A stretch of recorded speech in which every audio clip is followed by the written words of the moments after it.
Hello student, welcome to our YouTube channel Easy Learning. ଆମେ ପଢ଼ୁଥିଲେ ଷଷ୍ଠ ଶ୍ରେଣୀର ଇଂରାଜୀ ଲେସନ୍ 1 ସରିଥିଲା। ଆଜି ପଢ଼ିବା ଆମେ ଲେସନ୍ 2 ଏ ଗ୍ରେଡି ଫ୍ୟାଟ୍ ଓଲ୍ଡ ମ୍ୟାନ୍ର ପାର୍ଟ 1। ଗୋଟେ ଲୋଭୀ ମୋଟା ବୃଦ୍ଧ ଲୋକଟିର କାହାଣୀ।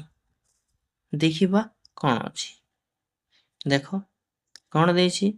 once there lived a greedy fat old man। ଥରେ କ'ଣ ହେଲା, ଗୋଟେ ଲୋଭୀ ମୋଟା ବୁଢ଼ା ଲୋକଟିଏ ରହୁଥିଲା।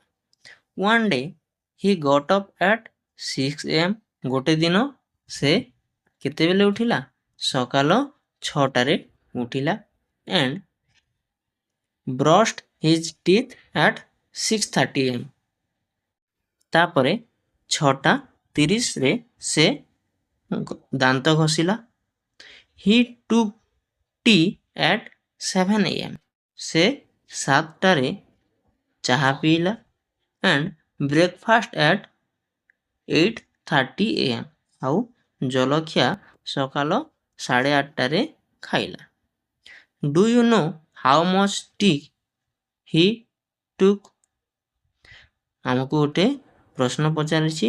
do you know how much tea he took? ସେ କେତେ ଟି ପିଏ? ତମକୁ ଜାଣିଛ କି? ତମେ ଜାଣିଛ କି ବୋଲି ସେ ଆମକୁ ପଚାରୁଛି। and what did he take in his breakfast? ଆଉ ତାହାର ଜଳଖିଆରେ ସେ କ'ଣ ଖାଇଲା ଆମକୁ ପଚାରୁଛି। ଆମେ ତ ଏ ପର୍ଯ୍ୟନ୍ତ ଜାଣିନାହିଁ। ଆଗରେ ଯଦି କିଛି ଦେଇଥିବ ତା ଅନୁସାରେ ଆମେ ଜାଣିବା। ଠିକ୍ ଅଛି। he took 2 mugs of tea and 2 liters of milk। ସେ କେତେ ପିଏ? ସେ 2 ମଗ ଚାହା ପିଏ and 2 ଲିଟର କ୍ଷୀର ପିଏ। then he took 3 tins of biscuit। ଆଉ ସେ 3 ଟିନି ବିସ୍କିଟ୍ ଖାଇଥାଏ। and 5 big pieces of cake। ଆଉ ବଡ଼ ବଡ଼ 5 ପିସ୍ କେକ୍ ଖାଇଥାଏ। after the breakfast he looked really very fat। ଆଉ ସେ ବ୍ରେକଫାଷ୍ଟ ଖାଇସାରିଲା ପରେ, ଜଳଖିଆ ଖାଇସାରିଲା ପରେ ଆହୁରି ବହୁତ ମୋଟା ଦେଖାଯାଇଥାଏ। then he went out for a walk। ତାପରେ କିଛି ସମୟ ପରେ ସେ ଚାଲିବା ପାଇଁ ବାହାରେ। he walk ସେ ଚାଲେ, walk and walk ସେ ଚାଲେ ଆଉ ଚାଲିଥାଏ। ଆମେ ଯେମିତି ବୁଲିବା ପାଇଁ ଯାଆନ୍ତି ନା, ସେମିତି ଚାଲୁଥାଏ। and till he met a little thin boy। ଯେ ପର୍ଯ୍ୟନ୍ତ ଗୋଟେ ଛୋଟ ପତଲା ପୁଅଟେ ତାଙ୍କୁ ଦେଖାହେଲା। he had a long conversation with the boy। ସେ ତାହା ସହିତ ବହୁତ ସମୟ ପାଇଁ କଥାବାର୍ତ୍ତା ହେଲା। କ'ଣ ଦେଇଛି? ବୋଧେ ସେ ଯାହା କଥାବାର୍ତ୍ତା ହେଲା ତାହା ଦେଇଛି। କ'ଣ କଥାବାର୍ତ୍ତା ହେଲା ଦେଖ ଏଇଠି ପଢ଼ିବା। ଦେଇଛି ଯେମିତି ଗୋଟେ ଓଲ୍ଡ ମ୍ୟାନ୍ କହିଲା, have you brushed your teeth? ତମେ ତମର ଦାନ୍ତ ଘଷିଛ? ବୟ କହିଲା, no I have not। ନା, ମୁଁ ଘଷି ନାହିଁ। ତାପରେ କହିଲା old man, do you have enough tea and milk to drink? ତମ ପାଖରେ ଯଥେଷ୍ଟ ଚାହା ଆଉ କ୍ଷୀର ପିଇବାକୁ ଅଛି କି? ବୟ କହିଲା, no I don't have। ନାଇଁ, ମୋ ପାଖରେ ଯଥେଷ୍ଟ ନାହିଁ ବୋଲି ଉତ୍ତର ଦେଲା। ତାପରେ ଓଲ୍ଡ ମ୍ୟାନ୍ କହିଲା, do you have enough biscuit to eat? ତମ ପାଖରେ ଯଥେଷ୍ଟ ମାତ୍ରାରେ ବିସ୍କିଟ୍ ଖାଇବା ପାଇଁ ଅଛି କି? ତାପରେ ବୟ ଉତ୍ତର ଦେଲା, no I don't have। ନାଇଁ, ମୋ ପାଖରେ ଯଥେଷ୍ଟ ବିସ୍କିଟ୍ ଖାଇବା ପାଇଁ ନାହିଁ ବୋଲି କହିଲା। ଠିକ୍ ଅଛି। ତାପରେ ଦେଖିବା ଓଲ୍ଡ ମ୍ୟାନ୍ କହିଲା, do you have enough cake to eat? ତମ ପାଖରେ ଯଥେଷ୍ଟ ମାତ୍ରାରେ କେକ୍ ଖାଇବାକୁ ଅଛି କି? ତାପରେ ସେ ବୟ ଉତ୍ତର ଦେଲା, no I don't have ବୋଲି ଉତ୍ତର ଦେଲା। ଦେଖ 1 2 3 4ଟି କ୍ୱେଶ୍ଚିନ୍ ସେ ପଚାରିଥିଲା। when the old man had just finished his question the boy asked him a question। ଯେତେବେଳେ ସେ ବୃଦ୍ଧ ଲୋକଟି ତାର ପ୍ରଶ୍ନ ପଚାରିବା ସରିଗଲା। ତାପରେ ସେ ପତଲା ପୁଅଟି କ୍ୱେଶ୍ଚିନ୍ କଲା, କହିଲା, old man what makes you so fat? ସେ କହିଲା, ବୃଦ୍ଧ ଲୋକ ତମକୁ କଣ ଏତେ ମୋଟା କରୁଛି ବୋଲିକରି ସେ ପଚାରିଲା।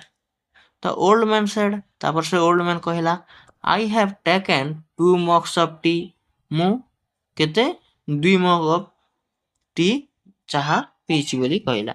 ତାପରେ 2 ଲିଟର ଅଫ୍ ମିଲ୍କ, 2 ଲିଟର ମୁଁ କ୍ଷୀର ପିଇଛି ବୋଲି କହିଲା।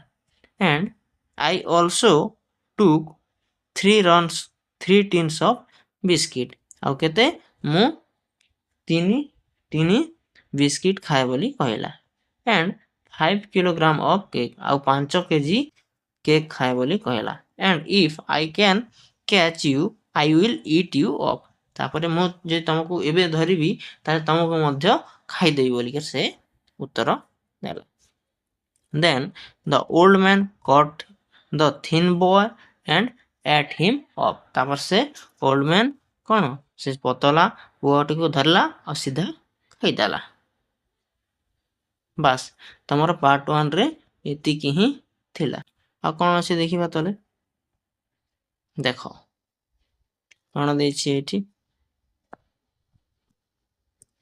What is the story about? ଲେଖିବା ଏଇଠି the story about greedy fat old man. Greedy fat old man. ତାପରେ when did the old man get up? ସେ କେତେବେଳେ ଉଠେ? the old man get up 6 a.m. ଠିକ ଅଛି। ତାପରେ 3 ନମ୍ବର କଣ କହୁଛି? how much tea did the old man take? କେତେ କ୍ଷୀର ସେ କେତେ ଚାହା ପିଉଥିଲା? ଏଠି ଦେଖ ଲେଖା ଅଛି 2 mugs of tea. ଏଠି ଲେଖିବ the old man took 2 mugs of tea. ଠିକ ଅଛି। ତାପରେ 4 ନମ୍ବର ଦେଖିବା whom did he meet on the way? ସେ ରାସ୍ତାରେ କାହାକୁ ଭେଟିଲା? ତାପରେ କଣ ଲେଖିବ ଏଠି? he met a thin boy on the way.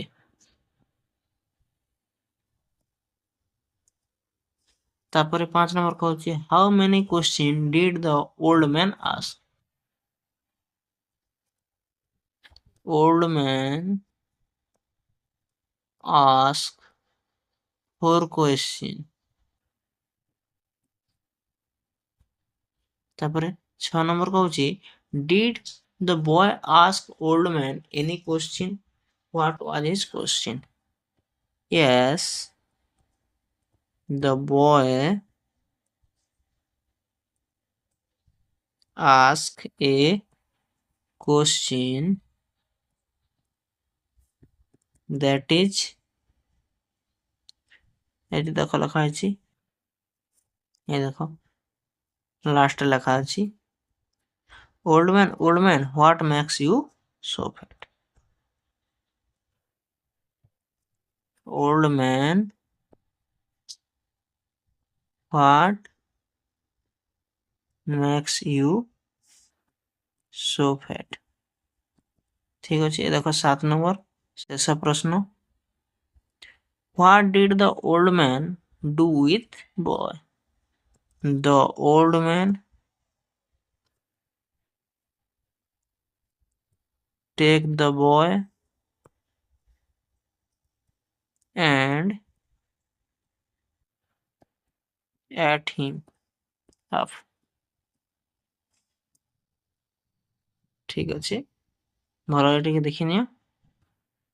ଏ ଥିଲା ଗ୍ରିଡି ଫ୍ୟାଟ୍ ଓଲ୍ଡ ମ୍ୟାନ୍ ର ପାର୍ଟ 1 ର ପାଠର ଆଲୋଚନା ଓ ତାହାର ପ୍ରଶ୍ନ ଉତ୍ତର। ଆଉ ଗୋଟେ ଭିଡ଼ିଓରେ ଅଲଗା ପାଠ ଆଲୋଚନା କରିବା।